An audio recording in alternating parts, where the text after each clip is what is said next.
Hey comic book fans, my nerdy friends, and my geeky compowders, what's going on? Welcome to this week's lightning round reviews for books that came out June 4th? Yeah, June 4th. I got 9 books, so let's get to it.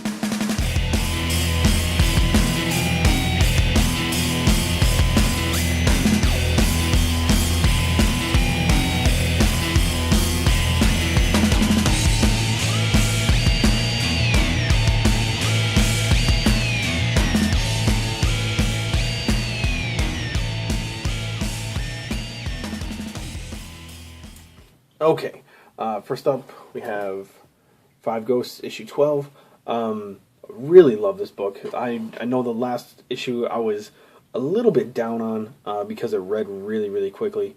But this issue was fantastic. There was this great fight scene between Fabian Gray and this guy right here. I forget, Caliban, who is actually...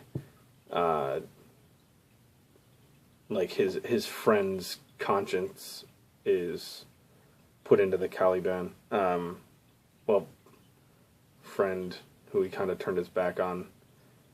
It's a long story, but no, really great. The artwork, as always, is fantastic in this book. The flashback artwork I always really enjoy. Just a great issue. If you guys are not reading Five Ghosts, you really should at least pick up the trades because it's well worth it, I promise. Just really fantastic book.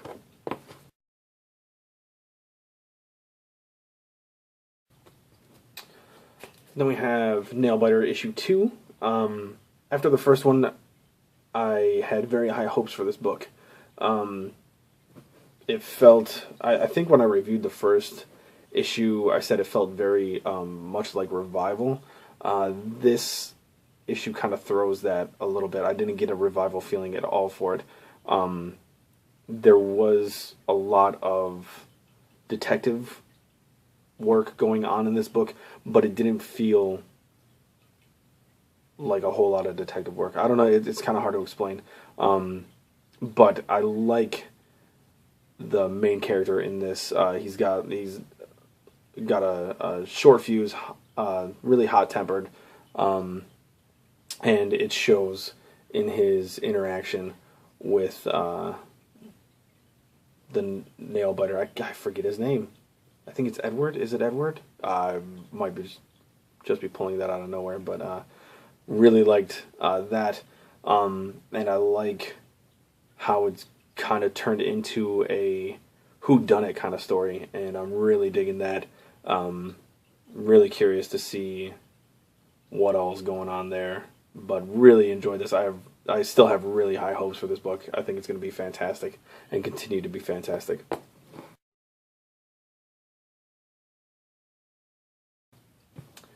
Then we have Swamp Thing issue 32. This wraps up the Aquaman Swamp Thing crossover, I believe, I hope.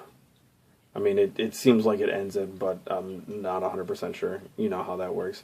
It doesn't say to go to Aquaman 32 for the continuation of the story, so I'm pretty stoked about that.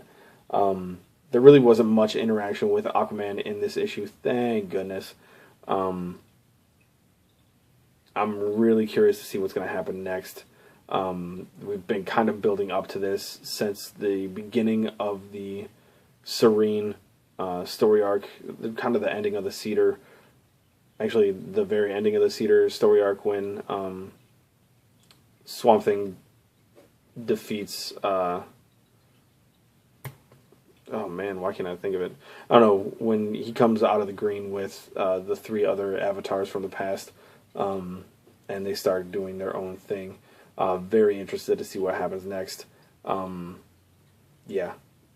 Not my favorite issue of Swamp Thing, but it's building up to something fantastic.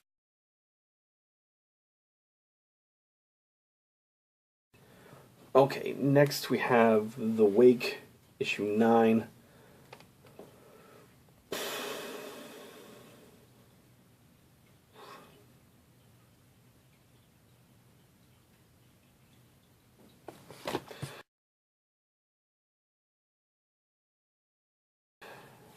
We have Iron Fist, The Living Weapon, issue 3. I'm really enjoying this. I like what they've got going on here.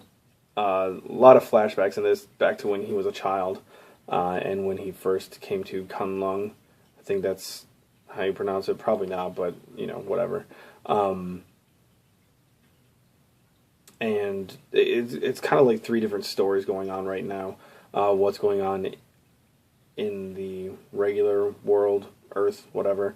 What's going on present in Kunlun, and then what was going on in the past. And I like what's going on in all 3 of them. Very intriguing, and I'm really interested. I'm loving this book. I know a lot of people aren't, but I really enjoy it. I think it's great.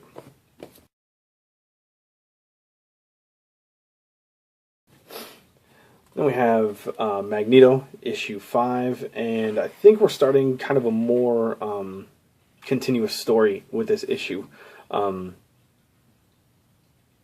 With this character that Magneto meets, and I don't want to get into it too much, but very interesting, very strange relationship they seem to be starting. I don't know how it is supposed to be. It's curious to me. And then the flashbacks in this were pretty fantastic, done in just red and white, and very... There's this one page that stands out in my mind where Magneto is in the center of the page, and then just a white circle, blank page around him, until you see like all these twisted cars and metal that's done in red, and it just looks spectacular. Done really, really well. This book is fantastic. One of my favorites coming out right now, for sure. Just great.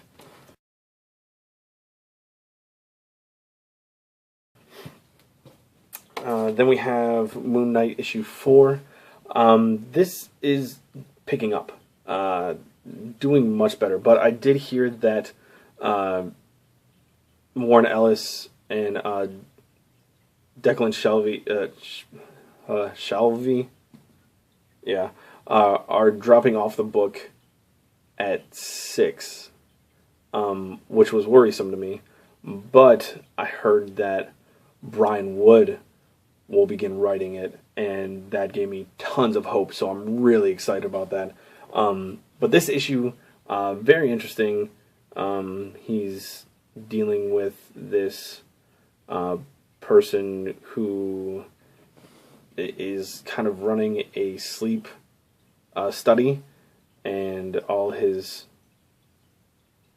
patients all have the same dreams, and they're freaking out, and what happens in this is just crazy, but the artwork is beautiful. The artwork and the coloring is amazing in this dream sequence. It's fantastic. If you pick it up for nothing other than that, it's worth it. It's amazing. Really, really amazing.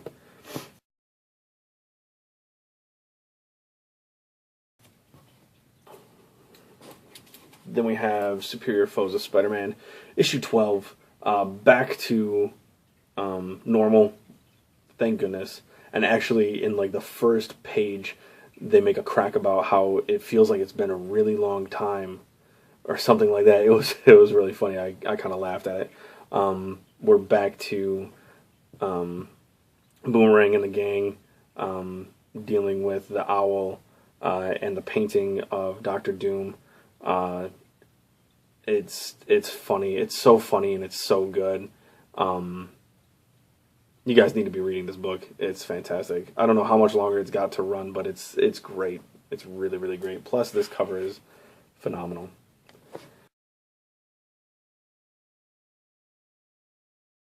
And last but not least, we have Tiny Titans Return to the Treehouse, volume issue 1.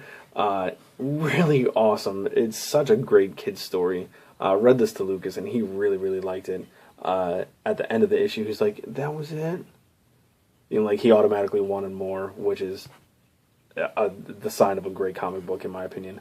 In this, we have an appearance by one of my favorite DC characters that I never thought I'd see Art Baltazar draw, and that's Swamp Thing, and he does it great.